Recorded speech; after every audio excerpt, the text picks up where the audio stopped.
हरे कृष्णा, दंडवत प्रणाम आप सभी को। आज हम भगवत गीता के 7.9 और 10 पे चर्चा करेंगे। 7.9 पुण्यो गंधा पृथिव्याम च तेजश्चास्मि विभावसो जीवनं सर्वभूतेषु तपश्चास्मि तपस्विषु।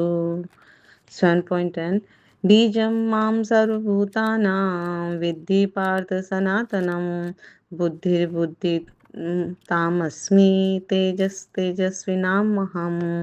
अनुवाद तथा तात्पर्य श्री प्रभुपाद जी के द्वारा। श्री प्रभुपाद की जय।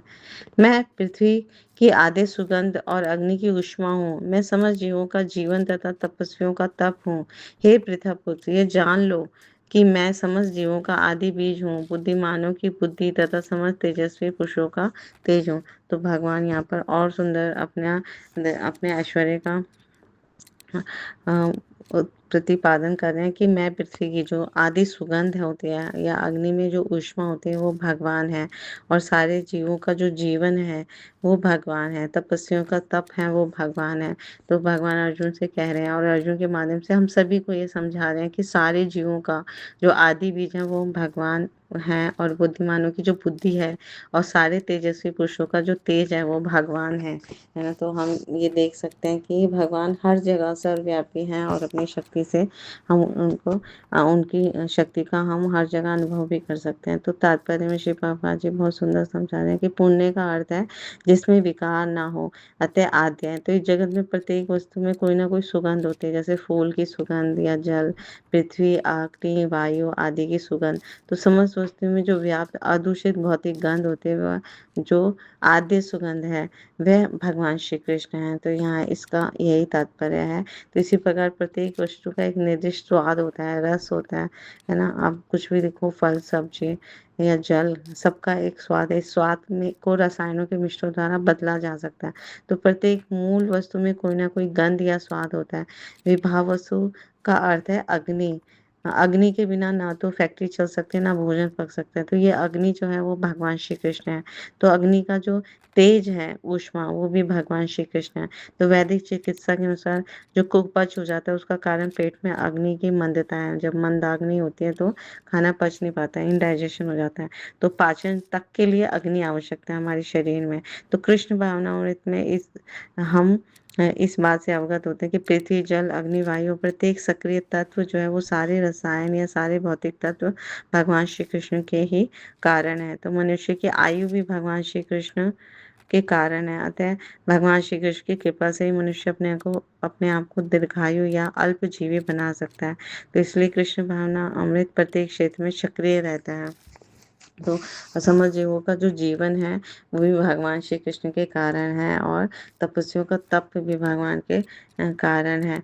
तो कृष्ण, भगवान श्री कृष्ण अपने समस्त पदार्थों के जो बीज हैं, आदि बीज हैं। तो कई प्रकार के हम चर अचर जीव देखते हैं, है ना, और होते भी हैं। 84 लाख योनियों में आप देखेंगे पक्षी, पशु, मनुष्य, अन्य सजीव प्राणी चर हैं, और पेड़ पौधे जो हैं वो अचर हैं, वे चल नहीं सकते, केवल खड़े होते हैं ना, पर वो भी लिविंग है, जीव है।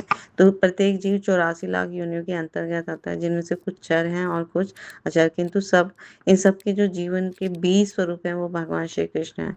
जैसे कि वैदिक साहित्य में भी कहा गया है, ब्रह्म या परम सत्य वह है जिससे प्रत्येक वस्तु उद्भूत होती है। तो भगवान कृष्ण जो है सबके आदि कारण है। तो भगवान श्री कृष्ण परब्रह्म है, परमात्मा है।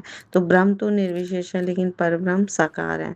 तो ब्रह्म क्योंकि भगवान का तेज है ना, शक्ति है, उनका प्रकाश है, तो वो चाहे निर्विशेष है, लेकिन जो परब्रह्म भगवान श्री कृष्ण वो साकार सुंदर है ना। मुरलीधर भगवान श्री कृष्ण, नटवर किशोर, नटवर बपू, हाँ, है।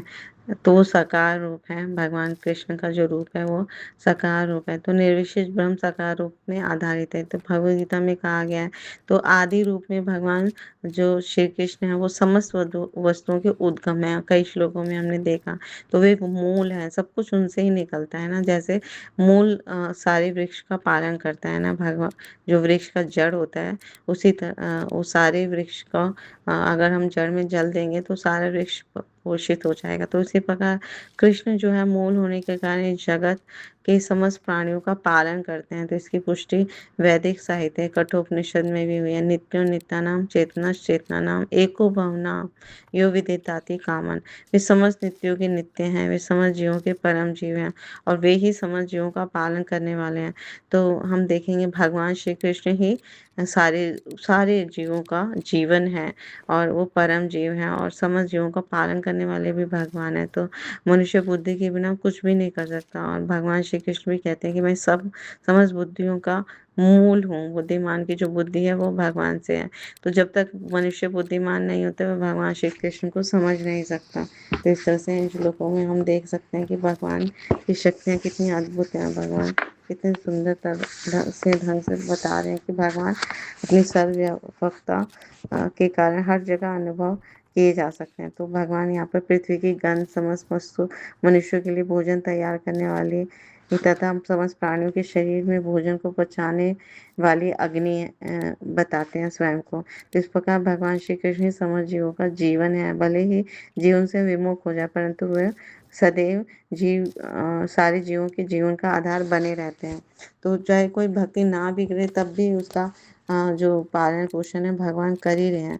लेकिन वो अपना जीवन सफल नहीं बनाता जब तक वो भक्ति नहीं करता। तो इसलिए भगवान को जानना या उनके बारे में जानना बहुत ज़्यादा आवश्यक है अगर मनुष्य सुखी बनना चाहता है, आनंदित होना चाहता है। क्योंकि हर जीव जो है वो आत्मा है, शरीर नहीं है और आत्मा परमात्मा का अंश होती है। परमात्मा श्री कृष्ण के अंश होने के कारण अगर हम अपने अंश की सेवा करेंगे तभी हम परम सुखी को है ना परम लक्ष्य को प्राप्त कर पाएंगे। तो कई बार वैज्ञानिक अनुसंधान करते हैं कि मुर्गी पहले आई या अंडा पहले आया। तो अपना बहुमूल्य समय जो है वो है ना इसी को प्रश्न को ढूंढने में लगाते हैं। लेकिन यहाँ पर इस प्रश्न का उत्तर भगवान स्वयं स्पष्ट रूप से बता रहे हैं कि मुर्गी या अंडे दोनों के जन्म के लिए सर्वप्रथम बीज डाला। जो बीज जो है वो भगवान श्री कृष्ण ने ही दिया। तो यदि हम शास्त्रों को शरणागत होकर इसे स्वीकार कर लें तो हमारी सारी जिज्ञासाओं का उत्तर हमें मिल जाएगा। तो इस सृष्टि में हम दृश्य अदृश्य जड़ चेतन चर अचर आदि जो कुछ भी देख रहे हैं सभी के बीज प्रदाता भगवान श्री कृष्ण हैं। तो इस तरह हमें अपना जीवन जो है भगवान की भक्ति में लगाकर उन्हें समझना है। तो इस कलयुग में हम भगवान की सेवा या भगवान को प्रसन्न कैसे कर सकते हैं? सिर्फ और सिर्फ भगवान के पवित्र नाम रूप गुण लीला धाम का अधिकाधिक श्रवण करके कीर्तन करके स्मरण करके। तो सबसे सरल मार्ग जो है वो अपनी जिह्वा से भगवान के पवित्र नाम का कीर्तन करना है। हरे कृष्णा कृष्णा कृष्णा हरे हरे हरे राम राम राम हरे। एक तरह से आज मनुष्य बुद्धिमान बन जाता है और बुद्धिमान मनुष्य की जो बुद्धि है वो भी भगवान श्री कृष्ण है। तब उसे जब हमारा हृदय शुद्ध होता चला जाएगा तब ये ज्ञान दिव्य ज्ञान हमें समझ आएगा और हम अपने जीवन को धन्य धन्य कर पाएंगे। Thank you so much. Guru Maharaj की जय, श्री प्रभुपाद की जय, आप सब भक्त की जय।